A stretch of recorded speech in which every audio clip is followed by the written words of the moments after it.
Hello, we're diving back into the Shadow of Hakuho, and we've got future Ozeki, former Ozeki, and one big ol' lock.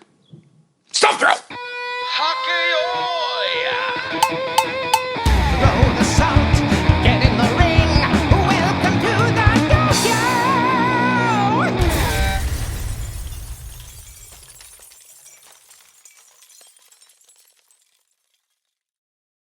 Hello and welcome back to the Dohyo here on Mr. J-Wag's channel. I want you all to know I am not crying. Spring has sprung here in New York, and allergies seem to be attacking my eyes with regularity. But don't worry, things are not sad, just full of pollen.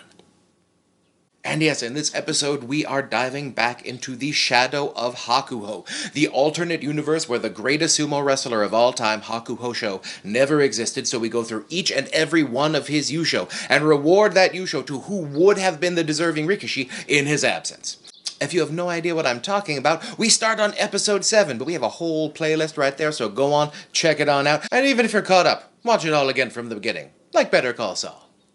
So in this thrilling episode, we are covering Yusho 40 through 42, which means we only have one more episode left of fresh, new, amazing Shadow of Hakuho basho before we get to the recaps. So this is where I come to you, the people. Do you have any questions about the Shadow of Hakuho? My research, my methodology, how I came up with everything, things that were maybe not answered in the previous dozen or so episodes of the Shadow of Hakuho. Hit me up in the comments or at Mr. J-Wag's channel at gmail.com, and I will be sure to include your questions in the wrap-up. A very special Hagakiyoi. Alright, it's time to check the visibility of the water and dive deeper than we ever have before, into the Shadow of Hakuho.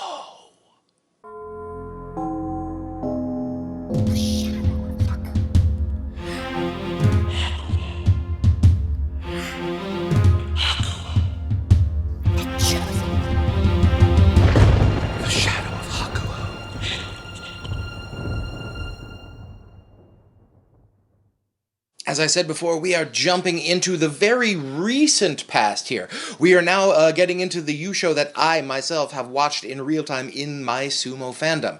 We are also getting to the point where Hakuho's not winning a whole bunch of Yusho in a row anymore. If you remember the earlier Shadow of Hakuho episodes, we've had several words like, well, and now Hakuho won 6 in a row. So all of the Yusho were just sort of the same sort of era. This is the first episode, all the way here at the second to last, the first episode of the Shadow of Hakuho, where each of the Yusho take place in a different year. And now we're throwing down Yusho number 40. November 2017, Hakuho wins with a 14-1 record. Second place Jun Yusho goes to Maegashira 1 Tamawashi, Maegashira 1 Takakeisho, Maegashira 3 Hokuto Fuji, and Maegashira 12 Okanoumi, all tied at 11-4. One win below at 10-5, Maegashira 4 Ichinojo. I give this one to Takakeisho in a definite maybe. Okay, this one was complicated. This tournament was very, very like smooth like glass on the surface, like frozen ice, but underneath there was just a lot of turmoil. Now, the smooth as ice was, of course, Hakuho just sort of cruised into a victory. He ended up losing one that was sort of controversial. We'll get to that in a second. But he still, with 14 wins, ended up clinching on day 14. How weird was this basho? Well, he ended up clinching on day 14 against Maegashira 9 Endo.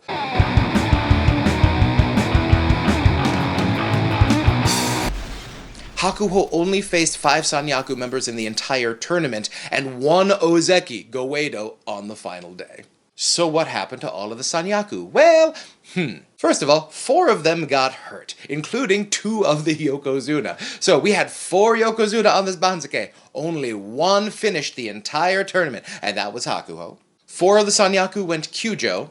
This was the tournament where the Haramafuji scandal broke, and he had to go intai in the first 3 days.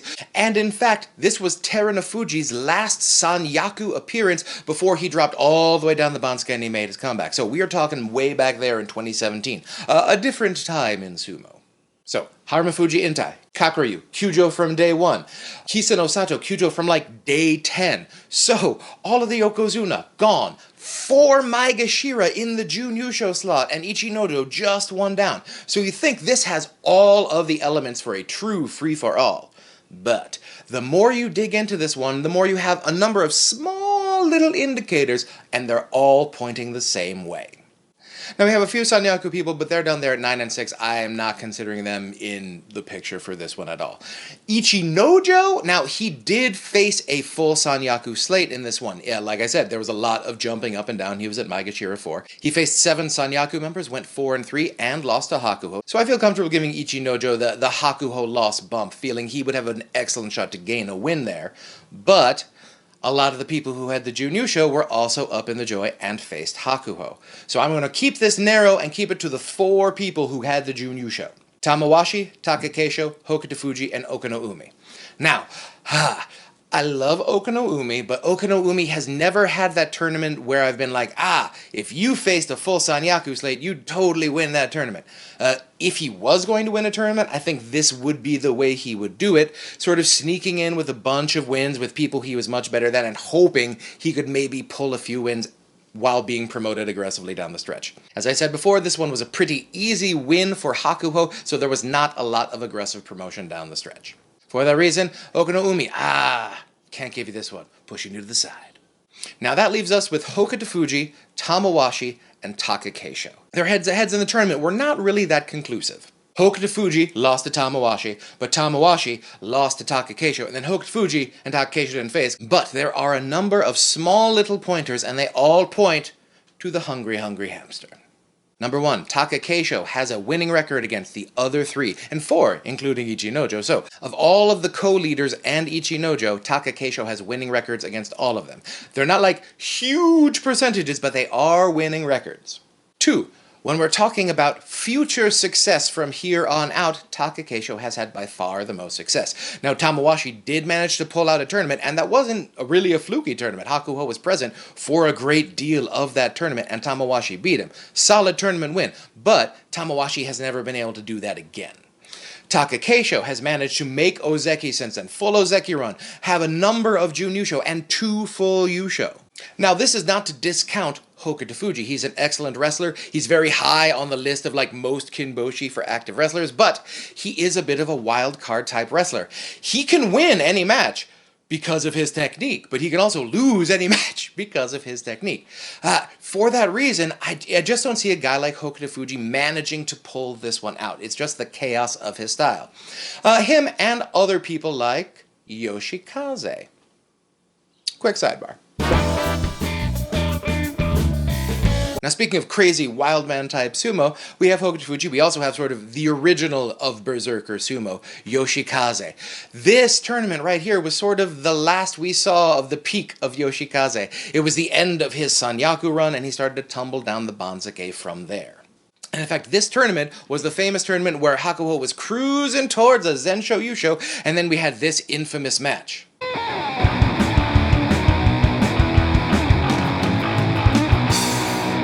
Sometimes called the Mata match, because Hakuho clearly seems to think the match is not happening. Yoshikaze does, and just sort of deposits Hakuho easily outside the pales. And Hakuho did not like this. He refused to get back in the ring. There was a giant controversy about it, but I don't blame Yoshikaze for that. It was a fair win. But whenever I look at Hakuho's sort of career stats, and he has 899 wins at Yokozuna, I always sort of give him that one.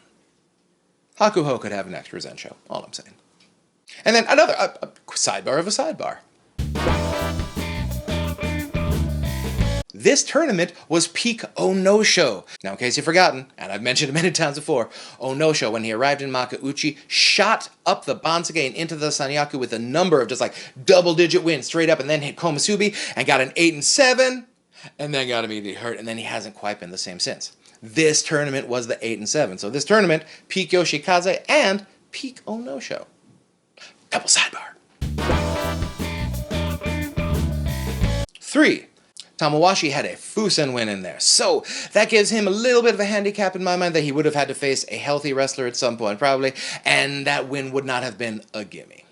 And 4, Takakeisho had the toughest schedule. As I said before, this is one of the few tournaments where we had 4 Yokozuna on the Banzuke, but they were not competing for very long. But 2 very unlucky wrestlers had to face 3 Yokozuna, Onosho and Takakeisho. So Takakeisho still had the Jun Yusho while facing the literal toughest schedule he could have faced. And that, plus the head-to-head, plus the future Ozeki status we all knew was coming, is enough for me to give him the definite maybe.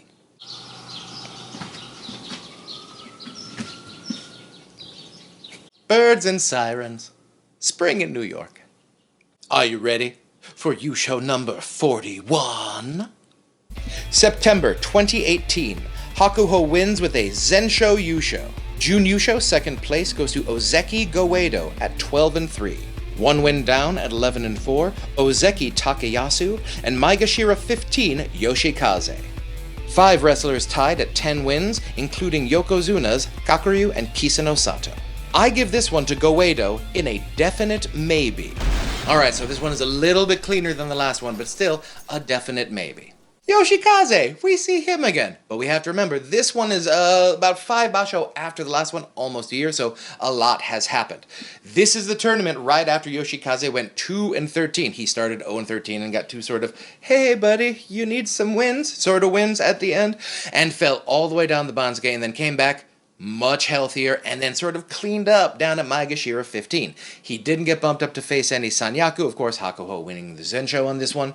So I'm not going to take Yoshikaze too seriously on this one. Like I said with Hokuto Fuji, Yoshikaze was a wild card type wrestler. And those guys, while they can win any match, it's very unlikely for them to win every match, especially against excellent quality opponents.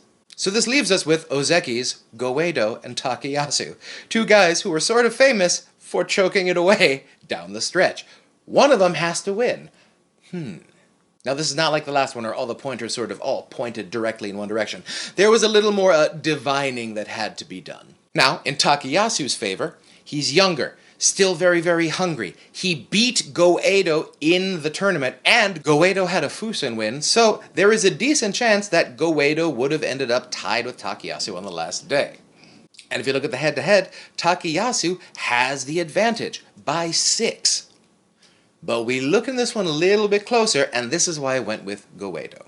Well, going back to their head-to-head, Takayasu ended up winning their first 6, and then after that, it was even money the rest of the time. So I'm not going to just give that one to Takayasu.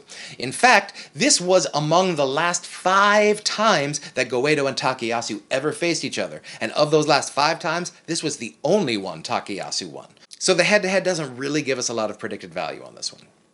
2. Goeido, even with the Fusen win, had to have a tougher schedule because Kisano Sato and Takayasu, same stable. So Goeido had to face 3 Yokozuna, and he beat 2. And number 3, I know these are 2 Ozeki who were famous for choking in the second week, but Goeido did end up winning a tournament, and Takayasu has just found new and exciting ways to choke away tournaments in the last 5 days. So, when it comes down to it, I'm giving the nod to Goeido. Definite maybe. If you loved Yusho number 21, well, you're going to love this one twice as much. Number 42! March 2019, Hakuho wins with a Zensho Yusho. Second place, Jun Yusho with a 14-1 record, Maegashira 4, Ichinojo. 2 wins below that at 12-3, Ozeki Goeido, and Maegashira 7, Aoyama. I give this one to Ichinojo in a lock. Locks. Nice. Clean. Not our final lock. We still have one more for the final episode, but this one is a nice, good, clean one. And for those of you who have been watching The Shadow of Hakuho, yes, you heard it right. Ichinojo, in the absence of Hakuho, would absolutely have 2 championships. It's weird to think about. We always think of Ichinojo as sort of Sleepy Nojo. He's just sort of that big guy who hangs out in the Sanyaku and the Joy. And every now and again he has a decent tournament, but he mostly just gets the 8 and 7 wins and hangs out. But no, Ichinojo at the top of his game is a fearsome, fearsome mountain ham beast. And this was perhaps his greatest tournament. He went through all 15 days, only lost once to peak Tochinoshin, did not end up facing Hakuho, which is weird because earlier in this very episode, he was in Maegashira 4 and ended up facing Hakuho, but this one Maegashira 4 didn't end up facing him. And it's weird because you'd think, going down the stretch, oh, they should have the only contender face the only other contender. But what I have noticed while going through this is that if you are an underdog who is a win ahead of the Yokozuna, they will do everything in their power to make sure that Yokozuna has a chance to get you in a playoff. But if you're a Yokozuna and you're sort of cruising up, winning a tournament, they're not going to go out of their way to sort of throw rocks at you. And Ichinojo is a big rock. Well, you can't fault Ichinojo for not beating Hakuho in this tournament because he couldn't face him, and in a world without Hakuho, 14-1 would have easily won him this tournament. As I've said before, you can only beat the people who they put in front of you, and Ichinojo did. With the exception of Peak Tochinoshin, a formidable opponent, he ended up beating the two Ozeki who were in the tournament, Goeido and Takayasu, and also in this tournament, beating the next four future Ozeki, Mitakeyumi, Takayasu, Asanoyama, and Shodai. This was the best of the best at the time, and Ichinojo basically cleaned everyone's clock. Except Tochinoshin. Now you'd think that this is a 14-1. Was there a possible Ozeki run in his future? No, he ended up getting promoted to Sekiwake, got hurt, ended up tumbling down the Banzuke a bit, which I think ended up being a net positive. It allowed him to lose a bit of weight, heal up from the injuries, and now he's back up into that Joy Sanyaku region, which is, I think, Ichinojo's true talent level.